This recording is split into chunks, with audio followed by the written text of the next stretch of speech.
पुराने जमाने की बात है।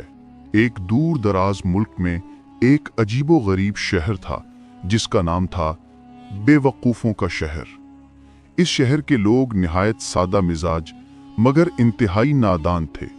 उनके बादशाह से लेकर आम शहरी तक सभी अजीब तरीके से सोचते और फैसले करते थे। एक दिन एक अक्लमंद मुसाफिर उस शहर में पहुंचा।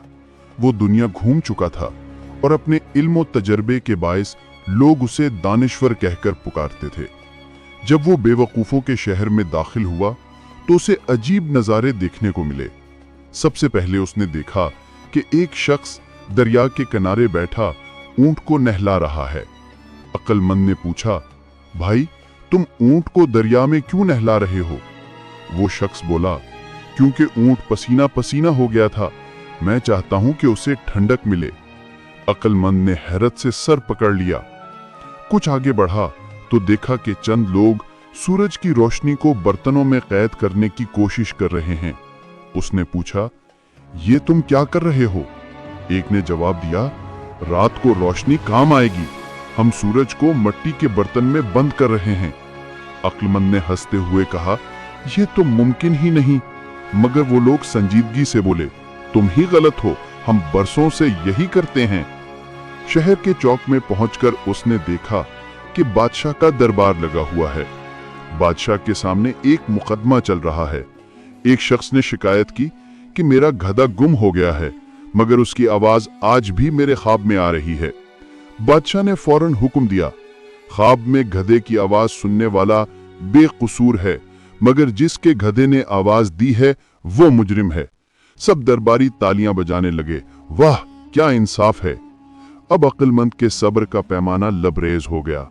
उसने बादशाह से कहा, ए बादशाह, तुम्हारे फैसले अजीब हैं, तुम्हारे लोग नादान हैं, ये सब कुछ गलत है। बादशाह के वजीर बोले, हमारे शहर में जो शख्स दूसरों को बेवकूफ कहे उसे इम्तिहान देना पड़ता है। बादशाह ने हुक्म दिया कि अक्लमंद का इम्तिहान लिया जाए। अगले दिन उसे एक बड़े मैदान में ले जाया गया। पहला सवाल हुआ, अगर एक मुर्गी ने 4 अंडे दिए और आधे अंडे उड़ गए तो कितने बच्चे निकलेंगे? अक्लमंद ने कहा, मुर्गी के अंडे उड़ नहीं सकते, सवाल ही गलत है। शहरी बोले, ये तो हार गया, इसे कुछ नहीं आता। दूसरा सवाल आया, अगर दरिया में आग लग जाए तो तुम इसे कैसे बुझाओगे? अक्लमंद ने मुस्कुराकर कहा, मैं तुम्हारे ख्वाब वाले गधे से कहूंगा कि पानी डाल दे।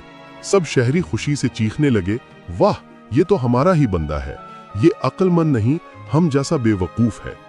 इसी दिन बादशाह ने ऐलान किया कि हमें एक नया शहरी मिल गया है, आज से ये भी हमारे शहर का हिस्सा है। अक्लमंद ने सोचा, अगर मैं सच बोलता रहूं तो ये लोग मुझे पागल करार देंगे, बेहतर है कि खामोश रहूं और मौका देखकर निकल जाऊं। रात के अंधेरे में वो शहर से निकल भागा। जाते जाते उसने अपने दिल में कहा, बेवकूफों के शहर से निकलना ही सबसे बड़ी अक्लमंदी है। अगले दिन जब बादशाह ने सुना कि वो अक्लमंद भाग गया तो दरबारी बोले, शुक्र है, वरना वो हमें पागल बना देता। और यूं वो शहर हमेशा के लिए बेवकूफों का शहर कहलाया, जहां लोग ख्वाब में इंसाफ करते, सूरज को बर्तनों में बंद करते और समझते कि सब कुछ ठीक चल रहा है। सबक, असल अक्ल यह है कि इंसान वक्त और हालात को पहचान कर सही फैसला करे, वरना बेवकूफों के दरमियान अक्लमंद भी बेवकूफ समझा जाता है।